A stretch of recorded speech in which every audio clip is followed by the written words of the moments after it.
नमस्कार। मुद्दा तो है मैं आपका स्वागत है। मैं हूं आपके साथ ब्रजेश चौक से। आज मुद्दा है आदिवासी किसका साथी। मध्य प्रदेश के आदिवासी इलाकों में बम्पर वोटिंग हुई है, लिहाजा बीजेपी और कांग्रेस की दिलों की धड़कनें बढ़ गई हैं कि आदिवासियों ने किसका पक्ष में किसको वोट दिया है। इसका गुणा भाग लगाया जा रहा है। जाहिर है कि 2018 के बाद से जहां बीजेपी इस वर्ग को लुभाने के लिए एड़ी चोटी का जोर लगा रही थी, तो कांग्रेस का भी फोकस इस वोट बैंक पर था। हालांकि अब दोनों दल दावा कर रहे हैं कि उनको ही इस वर्ग का साथ मिला है और 3 दिसंबर को यह साफ भी हो जाएगा। ऐसे में सवाल यह है कि क्या बीजेपी का प्लान आदिवासियों को लुभाने में कामयाब रहा या फिर आदिवासियों ने इस बार भी दिल खोलकर कांग्रेस के पक्ष में वोट किया है। आखिर आदिवासियों के बम्पर वोटिंग के मायने क्या है, आज इन्हीं सवालों पर चर्चा करेंगे। लेकिन पहले देखिए रिपोर्ट।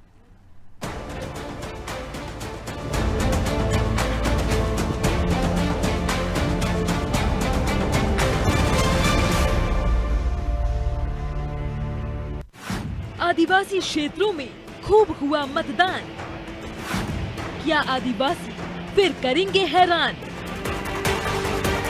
सूबे की सत्ता का रास्ता आसान करने में आदिवासी सबसे बड़ी भूमिका निभाता है।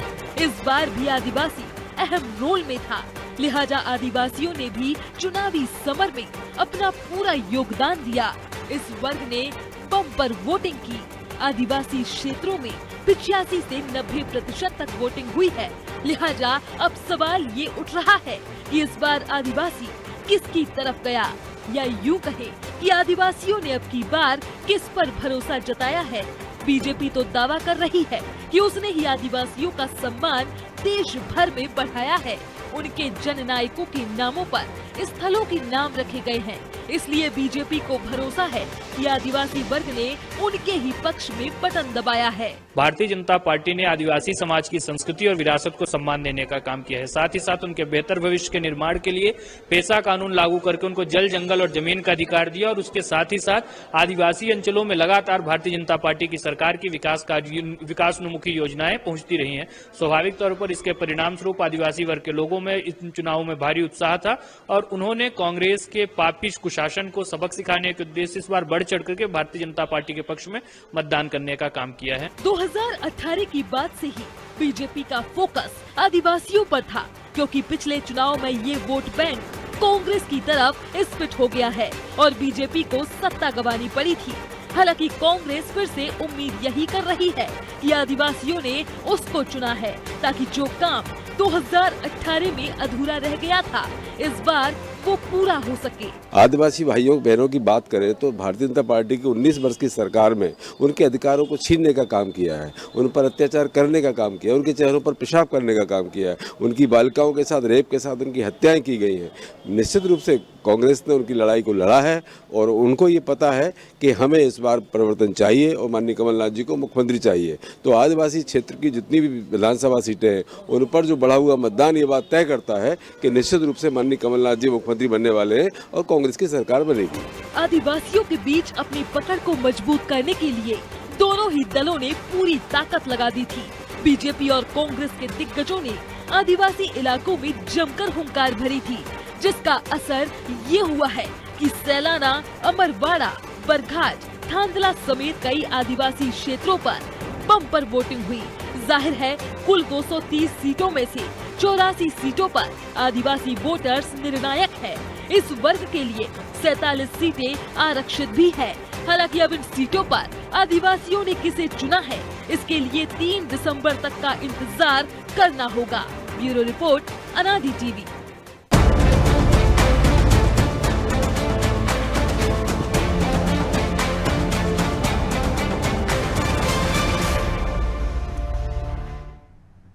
तो इस मुद्दे पर चर्चा के लिए हमारे साथ जुड़ गए हैं सत्येंद्र जैन, बीजेपी प्रवक्ता हैं, आनंद जैन, कांग्रेस प्रवक्ता हैं और देवदत्त दुबे, वरिष्ठ पत्रकार।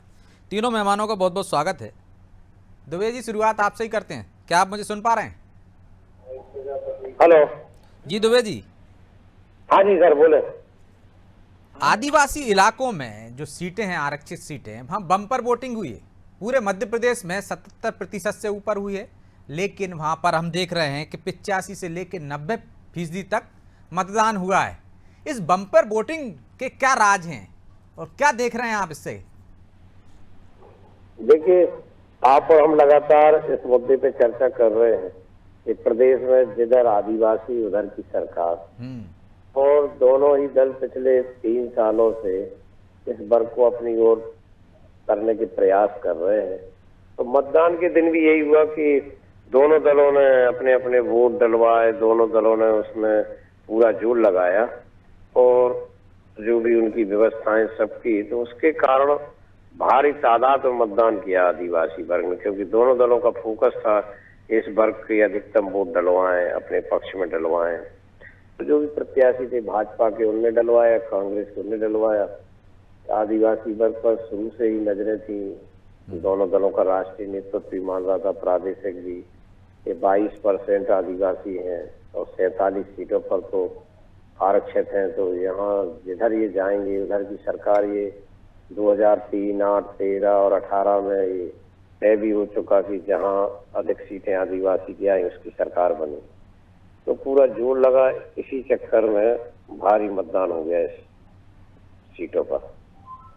तो जोर लगाने की वजह से सत्येंद्र जी ज़्यादा मतदान हुआ है, लेकिन धड़कनें तो आपकी भी बड़ी हुई होंगी। 2018 में जिस तरह से झटका दिया आपको आदिवासी सीटों से मिला, उसके बाद आप सत्ता से बाहर हो गए थे। तो क्यों आपको लगता है कि आदिवासियों का जो वोट बैंक बढ़ा है वो सिर्फ आपके ही फेवर में गया? वो तो कह रहे हैं कि पेशाब कांड से लेकर अत्याचार के जो मामले हुए हैं पिछले 18 साल में, उसका परिणाम है, और ये वोट बैंक, बढ़ा हुआ वोट बैंक समझ लीजिए, कांग्रेस को मिला है। देखिए ब्रजेश जी, ये विपक्षी दल हैं वो आरोप लगाते हैं, लेकिन हमने जो है मध्य प्रदेश के जन जन के कल्याण का जो वीणा उठाया, जो संकल्प लिया है, तो उसको हमने पूरा करने का प्रयास किया है। और जिस प्रकार से उसमें हमारे जनजाति भाई भी आते हैं, और जनजाति वर्ग के लिए जो वर्ग लाया गया था, जो बहलाया गया था, जो फुसलाया गया था, जो आपने प्रश्न करा कि 2018 में क्यों नहीं दिया, तो देखिए 2003 में उनका आशीर्वाद, भरपूर आशीर्वाद मिला था, 8 में मिला था, 13 में मिला था। 2018 में थोड़ी बहुत कमी रह गई थी, जो बरगला दिया था। और हर 5 साल में हमें सर अप्रतिम जनादेश प्राप्त हो रहा है। और 2020 के जो उपचुनाव थे उसमें भी भारतीय जनता पार्टी को अप्रतिम आशीर्वाद मिला, तभी तो आज हमारी 130 सीट हैं। अगर ये कोई भी कहता है कि 18 साल से या 20 साल से भारतीय जनता पार्टी की सरकार है, कांग्रेसी रोते रहते हैं, छाती कूटते हैं, तो ऐसा तो है नहीं कि हमने आपातकाल लगा दिया और इमरजेंसी लगा दी और हम सरकार चला रहे हों। तो ऐसा बिल्कुल नहीं है। देखिए दूसरी बात, जो ब्रजेश जी आज आपका जो विषय है जनजाति कल्याण का, तो देखिए हमने तो सबका कल्याण किया, लेकिन जनजाति वर्ग की हमने रिव्यू किया, समीक्षा की, क्यों ऐसा रहा कि हमें 2018 में कुछ कम आशीर्वाद उनका प्राप्त हुआ, तो क्यों हुआ? तो ये हमारी पार्टी ने काम किया उस पर, और हमें देवयोग से मध्य प्रदेश में बाकायदा मांडू में इसको लेकर एक प्रशिक्षण भी रखा गया था, पूरा मंथन हुआ था कि क्या वजह रही है। जी हाँ, मैं वही कह रहा हूँ। तो बहुत सारे जो हमने उस पर करेक्टिव एक्शंस लिए, और जिस प्रकार से आप देखिए जनजाति वर्ग को जो छला जा रहा था, जो उसके लिए आज तक हमने राष्ट्रीय जनजाति गौरव दिवस, जो भगवान बिरसा मुंडा हैं, जिनको कि हम आवा आवा धरती आवा कहते हैं, ये अप्पा राज सेतो जना महारानी राज सुंडो जना, जिन्होंने अपना एक बड़ा नारा दिया था कि अप्पा राज मतलब हमारा स्वराज होना चाहिए देश में, और महारानी का राज मतलब अंग्रेजों का शासन, जो महारानी राज सुंडो जना, उसको तो हटा दो, तोड़ डालो। तो इस प्रकार का जो उन्होंने नारा दिया, उनके जनजाति गौरव दिवस, राष्ट्रीय गौरव दिवस का अवसर भी, सौभाग्य भी हमारी भारतीय जनता पार्टी की केंद्र की मोदी सरकार को प्राप्त हुआ, वरना आज तक 70 सालों में यह काम नहीं हो पाया था। जब से हमारी मोदी सरकार आई है तब से हमने बहुत सारा रिफॉर्म किया जनजाति वर्ग का। और जिस प्रकार से आप देखिए, अगर मध्य प्रदेश की बात करें तो छिंदवाड़ा में एक विद्यालय बनाया जा रहा था, तो छिंदवाड़ा की 2 बातें मैं बताऊंगा। एक विद्यालय बनाया जा रहा था विश्वविद्यालय, उस विश्वविद्यालय का नाम छिंदवाड़ा यूनिवर्सिटी रख दिया था कमलनाथ जी 15 महीने की सरकार में। वो देखा जनजाति वर्ग ने, हमने उसको राजा शंकर शाह के नाम से जोड़ा कि उसका विश्वविद्यालय का नाम राजा शंकर शाह विद्यालय होगा, ये विश्वविद्यालय होगा। और जिस प्रकार से देखिए छिंदवाड़ा में भी जनजाति वर्ग के साथ में छल किया गया। बैतूल में कम जनजाति, कम आदिवासी भाई रहते हैं हमारे, लेकिन उसको आदिवासी सीट घोषित कर दिया था कमलनाथ जी की षड्यंत्र के कारण परिसीमन में। और कमलनाथ को अपने परिवार की राजनीति चलाना, जो चल रहा ना परिवारवाद और कपड़ा फाड़ राजनीति जो चल रही है, जो डायनेस्टी की पॉलिटिक्स, उसको बचाने के लिए इनको अपना गढ़ छिंदवाड़ा में इन्होंने सामान्य करा लिया। जबकि छिंदवाड़ा में मैं बताऊं 7,70,000, लगभग 7,70,000 आदिवासी रहते हैं 2011 की जनगणना के अनुसार, और बैतूल में 6,67,000 आदिवासी रहते हैं तो लगभग 1,10,000 से ज्यादा आदिवासी छिंदवाड़ा में 2011 के अनुसार रहते हैं, लेकिन उसको आदिवासी सीट घोषित नहीं करके महापाप किया था कमलनाथ जी ने, छिंदवाड़ा के साथ अन्याय किया। और जिस प्रकार से आपने देखा कि जो छिंदवाड़ा के जो अगर देखा जाए द्रौपदी मुर्मू जी का चुनाव चल रहा था, तो ये कांग्रेसियों ने क्या किया, ये जो बात कह रहे थे, जो कमलनाथ जी ने भी अपमान किया। जब मध्य प्रदेश में यशवंत सिन्हा इनके प्रत्याशी आए तो इन्होंने क्या कहा, कमलनाथ जी ने कहा कि भारतीय जनता पार्टी किस प्रकार के नमूने शब्द का प्रयोग किया था कि किन से नमूनों को ले आती है राष्ट्रपति के लिए। तो एक तरह से पूरे जनजाति वर्ग का अपमान हुआ। और जब 150 से ज्यादा चुने हुए विधायकों और पूरे देश भर में सांसदों ने भारतीय जनता पार्टी को वोट दिया और इनके क्रॉस वोटिंग की, और मध्य प्रदेश में भी लगभग 2 दर्जन से ज्यादा विधायकों ने क्रॉस वोटिंग की थी, तो जिसमें कि जो की तो ये हमारी विजय थी। लेकिन कांग्रेस के मुकेश नायक जो हैं उन्हीं आदिवासियों को आस्तीन का सांप कहते रहे, तो एक तरह से ये अपमान किया गया उनका। ठीक है, इसलिए आपको वोट दिया होगा उन्होंने। जवाब ले लेते हैं आनंद जी से। आनंद जी, उन्होंने तमाम तरह के काम गिनाए, योजनाएं गिनाई, कहा कि आदिवासी नायकों को हमने सम्मान दिया, उनकी विरासत को संभाला है, और आरोप भी लगाए। छिंदवाड़ा यूनिवर्सिटी का जिक्र किया, आदिवासियों की हक वाली सीट को सामान्य घोषित करवाने का आरोप लगाया। इसलिए वो कह रहे हैं कि हमें आदिवासी वोट देंगे क्योंकि 60 साल में आपने वो नहीं किया जो हमने करके दिखा दिया। 2018 में आपके बहकावे में आ गए थे, लेकिन अब नहीं आएंगे। ये बम्पर वोटिंग बीजेपी के फेवर में गई है। दीजिए जवाब। आपकी ऑडियो क्वालिटी सर, ऑडियो आवाज स्पष्ट आ रही है आपकी आवाज। मेरा सवाल सुन पाए आप? आ रही जी बोलिए। जी आपकी आवाज देखिए, ये तो सिर्फ बहाना है इनका कि 60 वर्षों में कांग्रेस ने कुछ नहीं किया, और जो कुछ भी 60 वर्षों में किया था उसी को भारतीय जनता पार्टी ने आगे बढ़ाया है, पहली बात। दूसरी बात, अगर 18 साल में विकास किया होता तो इतना धन बल, इतनी मूर्तियों की पूजा, आदिवासियों के लिए नौटंकी करने वाले मामा शिवराज, उनको नहीं करना पड़ती। क्योंकि बेसिक चीजें जो रोजगार उपलब्ध कराना, शिक्षा की व्यवस्था, स्वास्थ्य की व्यवस्था में 18 साल में भारतीय जनता पीछे रही है। इसलिए आदिवासी जो समुदाय का जो वोट बैंक है वो पहले भी कांग्रेस का था, गलती से बहकावे में आ गया था। अब उन्हें समझ में आ गया 18 साल में कि आदिवासियों का अगर कोई उद्धार कर सकता है, उत्थान कर सकता है, तो वो कांग्रेस पार्टी है। तो ये एक इनका शगुफा और एक नौटंकी है। ये वो तो कह रहे हैं कि 2018 में बहकावे में आए थे और 2020 में ही उन्होंने देखा कि किस तरह से 22 में कि वो बहकावे में आ गए हैं, तो उनके पक्ष में फिर आ गए थे। आनंद जी, हेलो, वो कह रहे हैं कि 18 में बहकाया था आपने, और कुछ तो वजह रही होगी कि 1993 में 3 सीटें थी आदिवासियों की बीजेपी के पास, लेकिन 10 साल मुख्यमंत्री रहे दिग्विजय सिंह, इसके बाद हम 2003 में देखते हैं 3 से 30 हो जाती हैं। कुछ तो वजह रही होगी। और ऐसा नहीं लगता आपको लंबे समय तक उनके पास विश्वास रहा, उनका भरोसा कायम रहा आदिवासियों का? नहीं, आदिवासियों ने विश्वास किया तो उसका परिणाम क्या मिला? उसका परिणाम में क्या आया? आदिवासियों ने, आम जनता ने, मध्य प्रदेश की जनता ने तो बीजेपी पे विश्वास जताया, पर परिणाम क्या निकला? 50,000 का कर्जा प्रति व्यक्ति। आदिवासियों को रोजगार उपलब्ध नहीं है, आज भी स्वास्थ्य व्यवस्था उनके लिए उचित नहीं है, शिक्षा व्यवस्था उचित नहीं है। जो कांग्रेस ने 60 साल में किया, ये 18 साल में सिर्फ मूर्तियां बनाई, नौटंकी करी और लोगों को बहकाया। तो कांग्रेस ने तो जमीन पे कार्य किया। ठीक है, समय था एक जब 3 से 30 हुई तो लोग आदिवासियों ने तो भरोसा किया था, पर जी आनंद जी का ऑडियो ठीक कीजिए जरा। जी सत्यन जी। देखिए ब्रजेश जी, मैं बताऊं, प्रत्यक्षम किम प्रमाणम, इन्होंने दरअसल आदिवासियों को छलने का ही काम किया।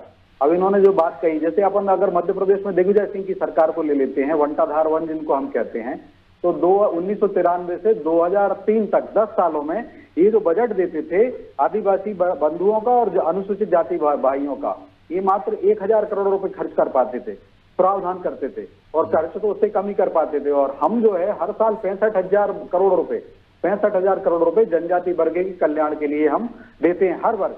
और अगर केंद्र की बात करें तो केंद्र में देखिए 2014 में जब डॉक्टर मनमोहन सिंह थे, यूपीए की सरकार, कांग्रेस की सरकार थी, तो आदिवासी कल्याण का जो बजट था वो मात्र 21,000 करोड़ रुपए हुआ करता था। 21,000 करोड़ रुपए देते थे, और आज हमने लगभग 1,30,000 करोड़ रुपए जनजाति वर्ग के शेड्यूल्ड ट्राइब्स के बंधुओं को दे रहे हैं, हर साल दे रहे हैं। और अब बात करूं मैं पैसा एक्ट की, तो देखिए ये लोग रोते रहे कभी नहीं, हमने जो है पैसा एक्ट लागू किया, 89 ब्लॉक के अंदर पैसा एक्ट लागू किया। और अभी जो कांग्रेस ने काम किए थे वही आपने आगे बढ़ाए, चाहे पैसा एक्ट हो चाहे अन्य योजनाएं हो। नहीं, पैसा एक्ट इन्होंने काम नहीं किया था। मैं आपको बता दूं, अटल बिहारी वाजपेयी जी की सरकार ने जनजाति वर्ग के नाम से एक जनजाति कार्य मंत्रालय ही केंद्र सरकार में खोला, वो भारतीय जनता पार्टी को करती आ रही है जनजाति के नाम पे। आपने क्या किया? आपने क्या किया? सिर्फ मूर्ति बना के आदिवासियों को भड़काया, आदिवासियों का अपमान किया, आदिवासियों को छला। शिवपाल सोलन जी को क्यों मुख्यमंत्री नहीं बनाया 1984 में? शिवपाल सोलन जी को मुख्यमंत्री नहीं बनाया, अर्जुन सिंह को मुख्यमंत्री बना के महापाप किया। और जिस प्रकार से गंगा देवी को मुख्यमंत्री बनाना था, कांग्रेस ने उनके साथ अन्याय किया। इसी प्रकार से आप देखो द्रौपदी मुर्मू, जो मैंने कहा आपका मुकेश नायक आस्तीन का सांप कहता है आदिवासी विधायकों को, कांग्रेस का नेता है मुकेश नायक, बड़े स्तर के नेता है, वो आदिवासियों का आस्तीन का सांप कहकर आरती उतार रहे हैं क्या आदिवासियों की? अरे भैया, हमने जो है 17,000 मेट्रिक टन, आप सुन लो आनंद जी, हम आंकड़े दे रहे हैं आपको, 17,000 मेट्रिक टन हर महीने हम उनको गाड़ी के द्वारा उनके गांव में राशन भेजते हैं उनके घर पे, ताकि उनको परेशानी ना हो। हमने 827 ग्रामों को अरे फॉरेस्ट विलेजेस को हमने रेवेन्यू विलेजेस में कन्वर्ट कर दिया। राजस्व के आप क्यों नहीं कर पाए? आपको जवाब देना पड़ेगा। आनंद जी जवाब दीजिए, क्यों भगवान बिरसा मुंडा के 15 नवंबर के दिन को हमें राष्ट्रीय जनजाति दिवस का हमें करना पड़ेगा? अरे 7 साल तक चुल्लूवर पानी में डूब मरना चाहिए। 7 साल तक आपकी सरकार रही और भगवान के जनजाति वर्ग को हमें करना पड़ा, आप कर देते ना। आपकी आनंद जी आ रहा हूँ आपके पास, दोनों को पर्याप्त मौका मैं वही कह रहा हूँ, 60 साल इनकी सरकार रही, लेकिन सूते करते रहे। लेकिन सत्यन जी वो कह रहे हैं 60 साल में किसी ने किसी के सिर पर पेशाब तो नहीं की ना। देखिए मैं बताऊं आपको, ये 15 महीने की जो कमलनाथ की सरकार थी, ये घटना भी उसी समय की थी। आपसे पूछ रहे हैं, आप क्यों कमलनाथ जी की बात कर रहे हैं? कमलनाथ जी तो छिंदवाड़ा में जो काम किया वो आज तक भारतीय जनता पार्टी सोच भी नहीं सकती थी। क्या बात कर रहे हैं आप? पूरा जवाब जवाब आने दीजिए ना, जवाब सुन लीजिए आप, कांग्रेस में साहस हो तो नहीं, कितना सुन ले आप, कितना आप गुणगान करेंगे अपने आप का? अगर 18 साल में क्या? अरे क्या बकवास की बात कर रहे हो आप लोगों को जनता ने दिखाया ना, हमें ऐसे ही बिठाया। आनंद कुमार जी हमने जनता को हर बार चुनाव में दिखाया। आपके कमलनाथ और सबसे बड़े शेख चिल्ली बनते रहे। 26 जनवरी को फहराऊंगा इस पर। दुबे जी, अरे भैया हम देख रहे हैं कि दोनों ही राजनीतिक दल आदिवासियों को लुभाने में कोई कसर नहीं छोड़ रहे थे। बीजेपी को 2018 में झटका लगा, उसने उससे सबक लिया और इसके बाद सत्ता में आई तो लगातार आदिवासियों के हित में योजनाओं की बात हो, उनके नायकों को मान सम्मान देने की बात हो, नामकरण करने की बात हो प्रतिष्ठानों का। आपको लगता है कि ये जो योजना थी बीजेपी की, इसका भी चुनाव में असर है और आदिवासी जिस तरह से जागरूक हुआ है उसका भी असर वोटिंग पर है, इस वजह से बड़ा हुआ है? देखिए, कोई भी क्रिया की प्रतिक्रिया होती है, जब प्रयास किए जाते हैं तो हमके 100% नहीं तो मानसिक सफलता मिलती है। और जैसा मैंने पहले कहा था, हम कई बार चर्चा कर चुके हैं, आदिवासी सत्ता की चाबी है मध्य प्रदेश में। ये पिछले चुनाव में सब ने बहुत प्रयास किए और भाजपा ने जिस तरीके से अतिरिक्त प्रयास किए हैं तो हो सकता है उनको उसका फायदा मिल जाए। लेकिन कांग्रेस में भी ये प्रयास, कमलनाथ जो प्रदेश अध्यक्ष है तो छिंदवाड़ा से भी आदिवासी वाले लड़का है तो उनकी गतिविधियों से परिचित है, तो वो भी प्रयास कर रहे थे। तो दोनों के प्रयासों से ये हुआ कि मतदान प्रतिशत बढ़ गया, दोनों ने जोर लगाया इस पर। तो लेकिन दुबे जी एक और तीसरा फैक्टर भी है, जिस सत्ता की चाबी की आप बात कर रहे हो आदिवासियों के पास है, वो चाबी आदिवासियों के संगठन भी अपने पास रखना चाहते हैं, उसे क्यों नजरअंदाज किया जाए? हाँ, लेकिन आदिवासी संगठन कई बार गौड़वाना जय के बाहर प्रयोग हो चुके। अब बात ये आई निकलने की, इसमें भी 2 बार हो गए जय में भी, तो फिर उन्होंने सोचा कि कौन सत्ता के करीब है, जय वोट वाला तो है नहीं, तो जिसको कांग्रेस तो कांग्रेस के साथ, जिसको भाजपा तो भाजपा के साथ। क्योंकि कितनी भी आप एक वर्ग को कहीं ना कहीं जाति पूरी की पूरी साथ में, ऐसा नहीं होता। दो प्रत्याशी खड़े तो आदिवासी पूरे के पूरे आपके साथ होंगे आनंद जी, इसमें शंका है क्योंकि पिछली बार जय आदिवासी संगठन आपके साथ था और इस बार वो आदिवासी संगठित दो फाड़ में हो गया था, तो वैसा समर्थन 2018 की तरह आपको मिलने में थोड़ा सा संदेह है? नहीं, कोई संशय नहीं है। पहले से ज्यादा मजबूत स्थिति में आदिवासी हमारे साथ है। ये मैं इन्होंने आपको एक उदाहरण दे रहा हूँ। वनाधिकार पत्र के 3.5 लाख। सुनिए तो सही, अरे आ रहा हूँ आपके पास ही आ रहा हूँ। सुनिए तो सही सत्येंद्र जी, समाचार कर रहा हूँ। इम्पेशेंस क्यों है? आपकी सरकार जारी है, सुनिए तो सही। देखिए मैं कह रहा हूँ 3.5 लाख वनाधिकार पत्र क्यों निरस्त किए थे कमलनाथ ने? अरे कमलनाथ ने क्यों निरस्त किए थे 15 महीने की सरकार में 3.5 लाख आदिवासियों के वनाधिकार पत्र? कांग्रेस ने तो दिया ही दीजिए आप, जवाब तो ले लीजिए। कहाँ पास किया था ब्रजेश जी? इनसे पूछ लीजिए। 3.5 लाख वनाधिकार पत्र। रिपीट कर रहा हूँ, आ गई ना आपकी बात? भाई तो कह रहा हूँ महाराज, आ गई आपकी बात, अब जवाब तो ले लीजिए। इसको जवाब दीजिए आप। मेरा निवेदन इतना है कि अगर इन्होंने आदिवासियों के लिए इतना किया होता तो अरे जवाब दीजिए ना। अरे 3.5 लाख। सुनिए, आप डिबेट में ये लोग भाषण नहीं है। 3.5 लाख आदिवासियों को वनाधिकार कानून के पट्टे का सौभाग्य भारतीय जनता पार्टी की शिवराज जी की सरकार को प्राप्त हुआ है। अभी 2020 में भी है, मई 2020 से हमने एक पुण्य कार्य प्रारंभ किया था कोरोना काल में। अरे तो फिर तो आपको पूरी 47 सीटें जवाब दो ना आनंद कुमार जी। आप चुनाव में क्यों गए? आप उसको आनंद को दीजिए, आप दे नहीं रहे हो। आप बात ही कुछ और कर रहे हो, आप कुछ भी बात कर रहे हो। आप हमारी बात तो मध्य प्रदेश की जनता को राक्षस का रणदीप सुरजेवाला राक्षस कहते हैं। अरे सत्येंद्र जी कहाँ से कहाँ पहुँच गए आप? इसी आप जवाब डाइवर्ट कर रहे हैं। उनमें आदिवासियों प्रियंका वाड्रा ने कहा ना अभी, जनता के आंधियों में भारतीय जनता पार्टी के पास कोई मुद्दा ही नहीं है।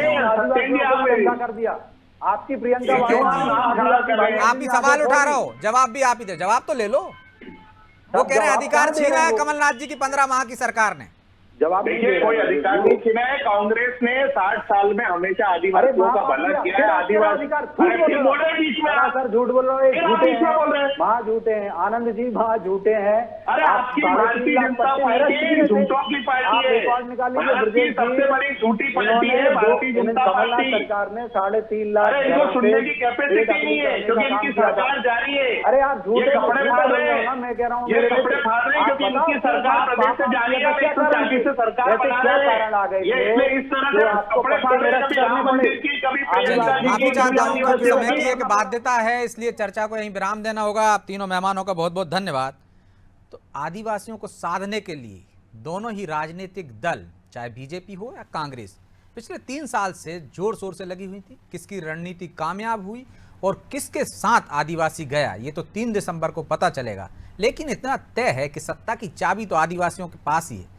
ये चाबी कौन हासिल कर पाया, किस पर भरोसा किया उन्होंने और कौन ये भरोसा जीतने में कामयाब रहा। 2018 में जो भरोसा बीजेपी से छिटका था, क्या वापस बीजेपी अपनी रणनीति के तहत वापस हासिल कर पाई, या जो आदिवासी वोट बैंक कांग्रेस का था वो बम्पर वोटिंग जो हुई है वो कांग्रेस के पक्ष में गई है? तो इंतजार कीजिए और तय करेंगे आदिवासी के मध्य प्रदेश में सत्ता में कौन रहेगा।